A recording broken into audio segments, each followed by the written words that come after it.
I can't sleep either. Yun nga eh. Ang lakas ng ulan ngayon. Shh.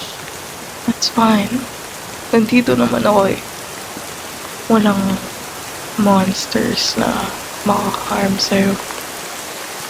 Nandito naman ako.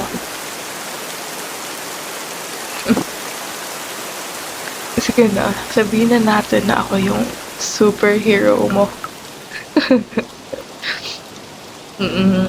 Sige na, corny na ako.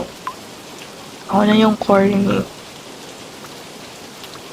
Yan talaga yung corny.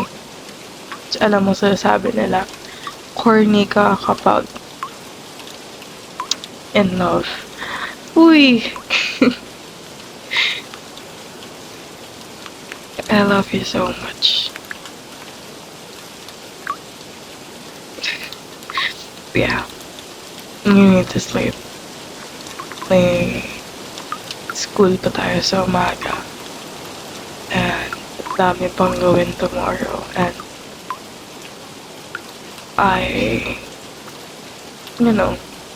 I just can't risk having you overworked again. And yun nga, yung overworked ka na, tas hindi ka pa makukuha ng maraming tulog. I don't want you staying up all night handling with my ass. I love you, okay? I really do.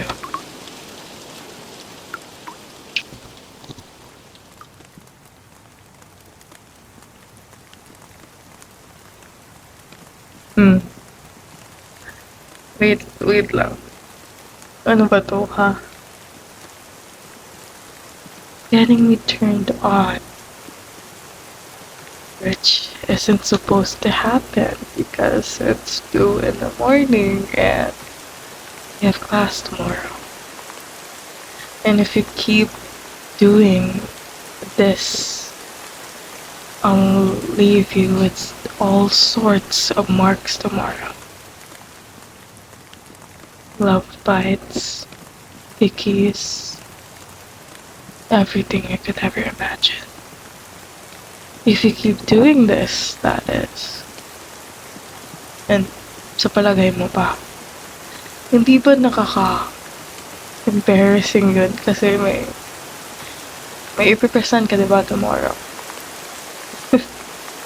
Tapos nakita nila yung mga love bites ko sa leg mo. Such unfortunate, diba? You need to relax, to calm down.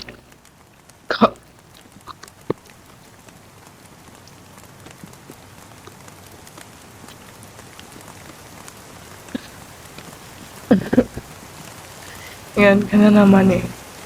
Yan ka na naman eh. Ang naughty-naughty mo naman. Hindi ba talaga Carrie? Hindi ba talaga Carrie na tomorrow na lang gawin natin? Dapat talaga ngayon. Hindi mo talaga ma-handle, baby.